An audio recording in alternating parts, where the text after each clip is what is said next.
Hey guys, Naomi here from the Rapid Renovation Formula. So, you want to jump into the renovating game, but you don't think that you have enough borrowing power.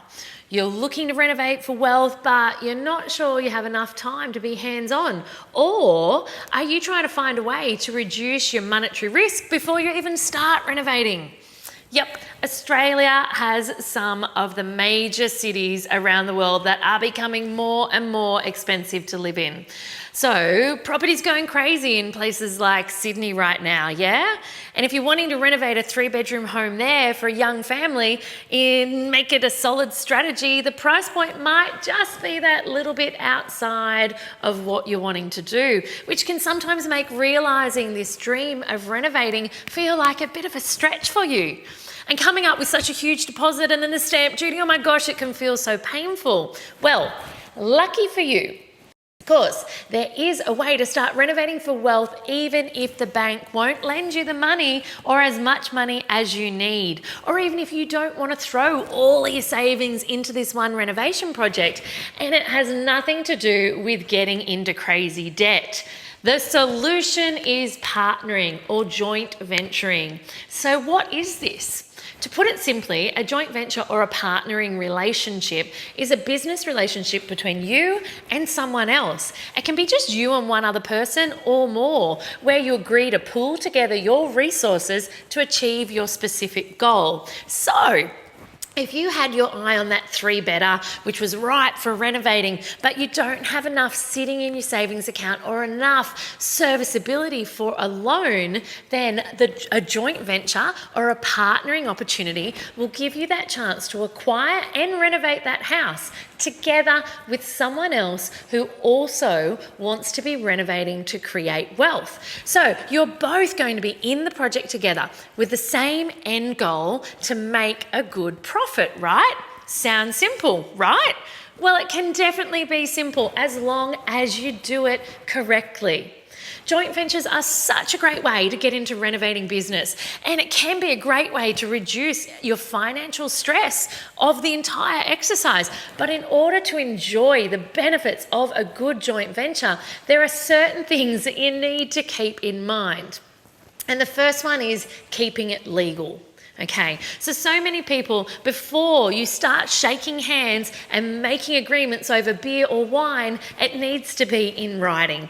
I know that so many are going, but it's with my best friend or my brother or my cousin or someone else that I'm super, super close to, but it's going to feel weird to have a legal arrangement. You know, after all, you might be close to them and you might have mutual trust, right? But things can change. I want you to think about it this way. If you're planning, for example, to renovate and hold or rent out the property, this usually implies a little bit more of a long-term agreement. Perhaps over the next year or decade, things might change for you and your partner. Now, I don't mean that you guys will have a falling out or anything, but as time goes by, people find themselves in different circumstances. Your best friend might get married, they might have a baby, your family member might get divorced, your cousin might lose their job or decide to move overseas on a great adventure. There are so many possibilities, and all of these can pop up at any point in time, which means that to have the right joint venture agreement and partner, you need to have it set up properly. Now that is when your rock solid legal document comes into play. This little baby will save you so much hassle trying to divide assets later down the track. So necessary paperwork before you jump into a partnering agreement or a joint venture of any kind is essential. Now, the second one is, at this point, to know all about your strategy. Now, I'm not talking about your renovating strategy, which I often speak about. The kind of strategy I'm talking about is really what you're looking for out of this joint venture. Although it's still handy to obviously reassess and tweak your property strategy as you go along and maybe to suit your joint venture. But strategy is all about you and the partner that you're working with. Are you okay with being joined at the hip forever? If not, then I probably wouldn't look at a buy and hold.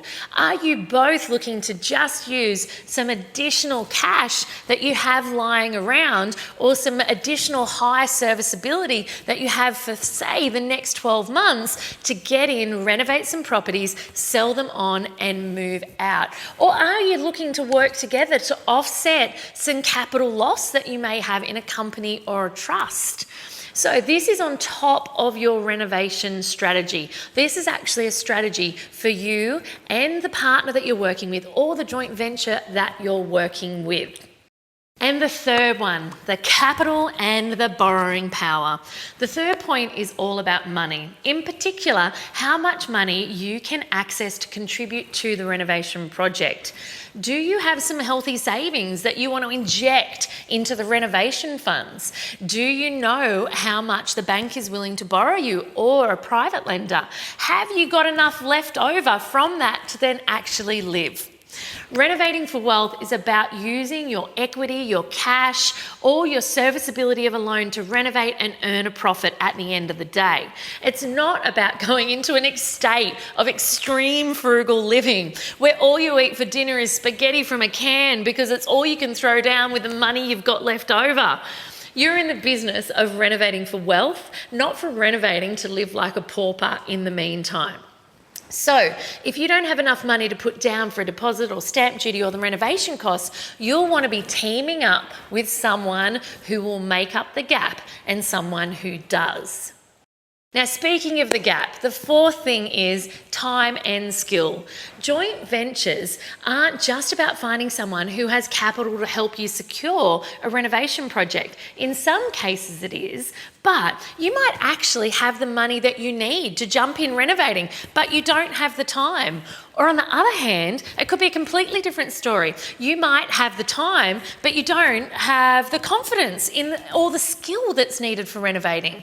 And that's where finding a joint venture comes in really handy. The great thing about doing a joint venture with someone is that you can team up with people to create a renovating powerhouse. One of the things might be you're not great with numbers or budgeting. The other person might be really great at keeping organised and making sure that things run to schedule.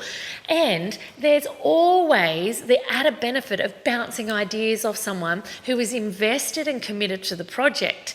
So as long as you have all of these things of who's doing what, of who's providing what, of how the profit will be split in the nitty-gritty legal contract that I mentioned up in point 1, you will be on the right path to having a satisfying and profitable joint venture. So on that one, happy renovating. Hey everyone, I hope you enjoyed today's episode of Flipping Friday. Don't forget to hit the subscribe button down below so you don't miss a thing, and I'll see you on Sunday.